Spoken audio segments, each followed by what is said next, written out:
Welcome to our channel. If you want to add a new payment method to your Google Play account for making purchases, follow these step-by-step instructions. Step 1.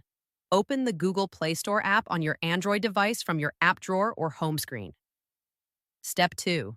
Tap on your profile picture or initial in the top right corner of the Google Play Store interface to access your account menu. Step 3.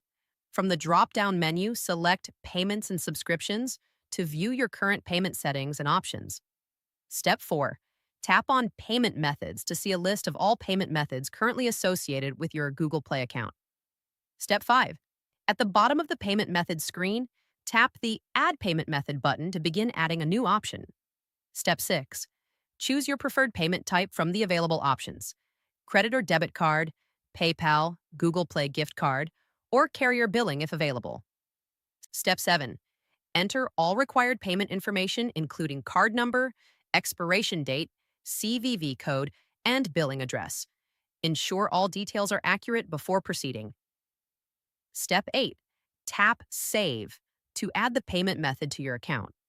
You can now set it as your default payment option or select it during checkout for future purchases. Don't forget to like this video and subscribe to our channel.